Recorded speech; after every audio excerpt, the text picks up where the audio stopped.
दिलीप मानेंना भाजपमध्ये घेण्यासाठी तुमच्याकडे काही विचारणा झाली का पक्षाचे?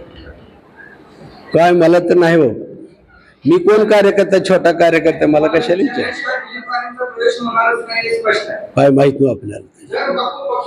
मला जर पक्षश्रेष्ठीने तसं सांगितलं असतं तर मी विचार,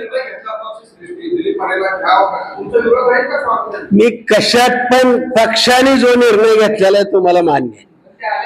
जो संघर्ष केलाय कार्यकर्त्यांनी केलेला आहे आणि मी कुणाला विरोध बी केलेला आहे. माझी भूमिका एकच आहे, येणाऱ्याने 2-3 वर्ष निदान काम करावं, पक्षासाठी समाजासाठी काम करावं, त्याला सलाम करतो, त्याचं स्वागत करतो. आल्याला तिकीट मागणार असतील तर येऊ नका अशी माझी भूमिका.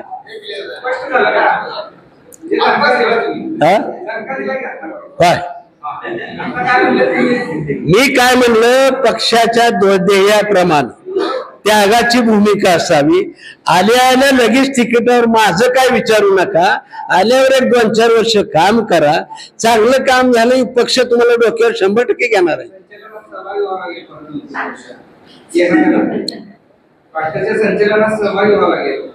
कोण येणार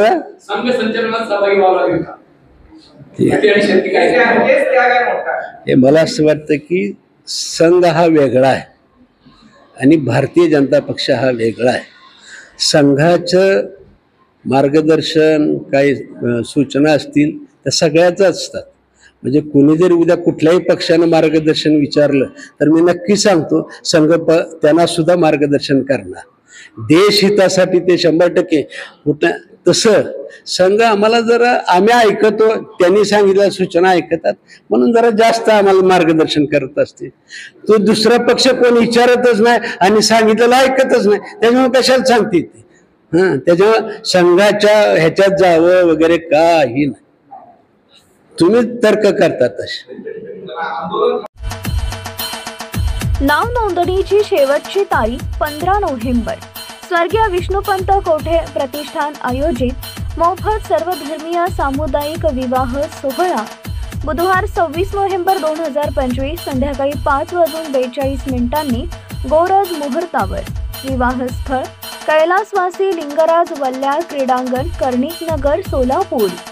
स्वर्गीय विष्णुपंत कोठे प्रतिष्ठान यांच्या वतीने यंदाच्या वर्षी सोलापूर शहर जिल्ह्यातील गोरगरीब गरजवंतांसाठी मोफत सर्वधर्मीय सामुदायिक विवाह सोहळ्याचं आयोजन करण्यात आलं आहे. सामुदायिक विवाह संस्थेकडून दिल्या जाणाऱ्या वस्तू व सुविधा, वधूस लग्नाचे वस्त्र, शालू, मंगळसूत्र आणि जोडवे, तर वरास विवाह करता सफारी व हळदी पोशाख दिला जाईल. त्याचबरोबर हार, बाशिंग, तुरे, संसार उपयोगी भांडी, कपाट, अंतरपाट देण्यात येईल. वधूवर दोन्ही परिवारांकडील प्रत्येकी 100 पाहुण्यांना मोफत स्वादिष्ट भोजन दिलं जाईल आणि सवाद्य मिरवणूक वरात आयोजकांकडून काढली जाईल. नाव नोंदणीची शेवटची तारीख 15 नोव्हेंबर.